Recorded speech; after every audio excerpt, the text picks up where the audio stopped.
जय श्री राम। हर हर महादेव। प्रिय मित्रों, करवा चौथ भावनाओं का त्योहार है।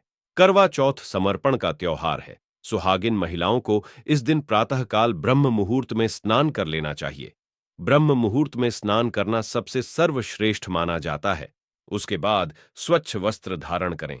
ऐसा करने के बाद सुहागिन महिलाओं को अपने पति की दीर्घायु होने की कामना करते हुए करवा चौथ व्रत रखने का संकल्प लेना चाहिए।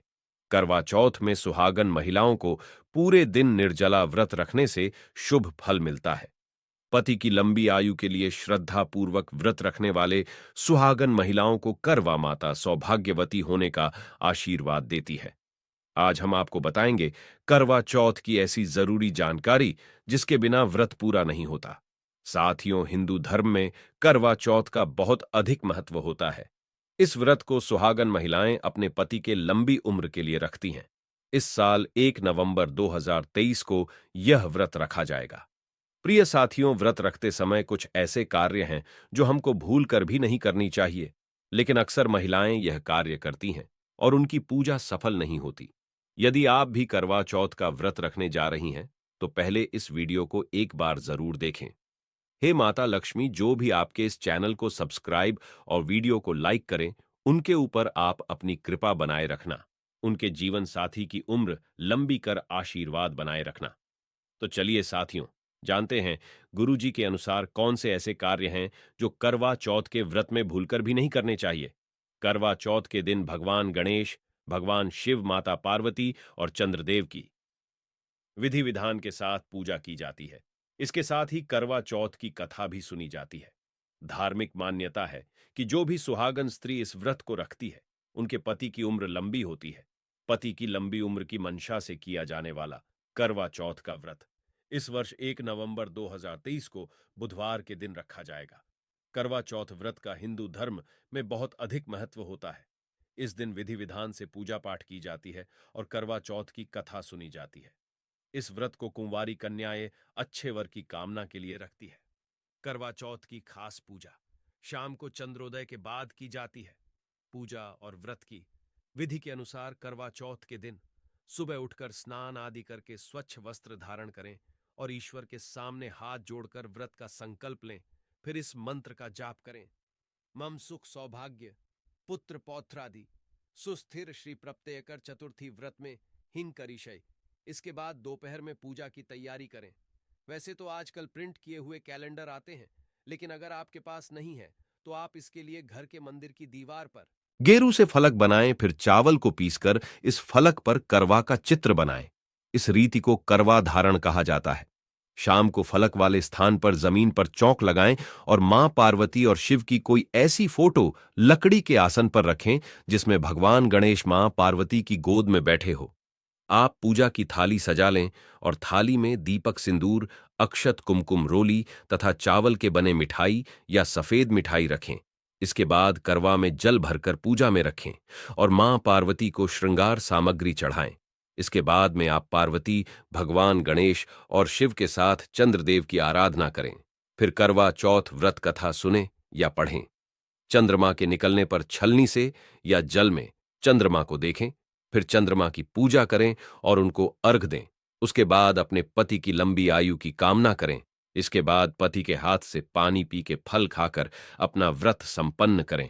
फिर अपने बड़ों के पैर छूकर उनका आशीर्वाद ले करवा चौथ की प्रचलित कथा वीरवती और उसके 7 भाइयों की है, जो इस प्रकार है।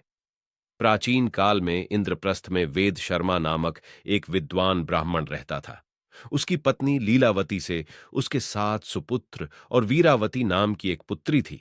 वीरावती के युवा होने पर उसका विवाह विधि विधान से कर दिया गया। जब कार्तिक कृष्ण चतुर्थी आई तो वीरावती ने अपनी भाभियों के साथ बड़े प्रेम से करवा चौथ का व्रत रखा, लेकिन वह प्यास से चंद्रोदय के पूर्व ही बेहोश हो गई। बहन को बेहोश देखकर सातों भाई व्याकुल हो गए और इसका उपाय खोजने लगे। उन्होंने अपनी लाडली बहन के लिए पेड़ के पीछे से मसाल का उजाला देखा। कर बहन को होश में लाकर चंद्र उदय होने की झूठी सूचना दी तो वीरावती विधिपूर्वक पूजन कर लिया। ऐसा करने से उसके पति की मृत्यु हो गई। अपने पति की मृत्यु से वीरावती व्याकुल हो गई और उसने अन्ना जल का त्याग कर दिया। उसी रात को माता इंद्राणी पृथ्वी पर आई और ब्राह्मण पुत्री वीरावती ने उनसे अपने दुख का कारण पूछा। इस पर इंद्राणी ने बताया कि तुमने करवा चौथ पर वास्तविक चंद्रोदय होने से पहले ही अर्घ देकर भोजन कर लिया, इसीलिए तुम्हारा पति मर गया। अब उसे पुनर्जीवित करने के लिए विधिपूर्वक करवा चौथ का व्रत करो। मैं उस व्रत के पुण्य प्रभाव से ही तुम्हारे पति को जीवित करूंगी। वीरावती ने 12 मास की चौथ सहित करवा चौथ का व्रत पूर्ण विधान के अनुसार किया, तो इंद्राणी ने अपनी प्रतिज्ञा के अनुसार प्रसन्न होकर चुल्लू भर पानी उसके पति के मृत शरीर पर छिड़क दिया। ऐसा करते ही उसका पति जीवित हो उठा और घर आ गया। इसके बाद वीरावती अपने पति के साथ वैवाहिक सुख भोगने लगी। समय के साथ उसे पुत्र, धन धान्य और पति की दीर्घायु का लाभ मिला। प्रिय साथियों, चलिए जानते हैं ऐसे कौन से कार्य करवा चौथ के दिन आपको नहीं करनी चाहिए। दोस्तों, यदि अभी तक आपने वीडियो को लाइक एंड चैनल सब्सक्राइब नहीं किया है तो जल्दी से सब्सक्राइब कर लें। हे माता लक्ष्मी, जो भी आपके इस चैनल का सब्सक्राइब करें उनके ऊपर आप अपनी कृपा सदैव बनाए रखना। दोस्तों, सनातन धर्म में करवा चौथ सुहागन महिलाओं के लिए एक महत्वपूर्ण त्योहार माना गया है।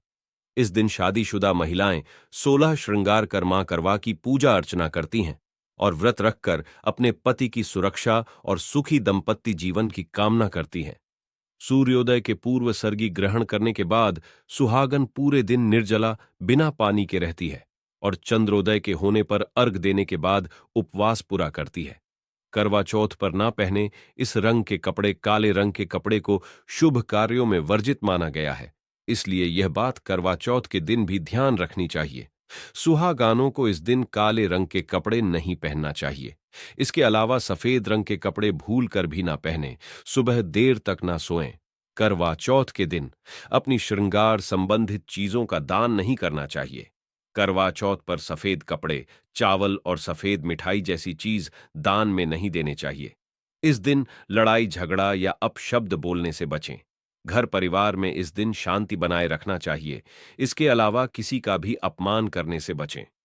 प्रिय दोस्तों, जानकारी अच्छी लगी हो तो वीडियो को एक लाइक और चैनल को सब्सक्राइब जरूर करें ताकि आगे आने वाली महत्वपूर्ण वीडियो आप तक पहुंच सके। धन्यवाद। आपका व्रत सफल हो।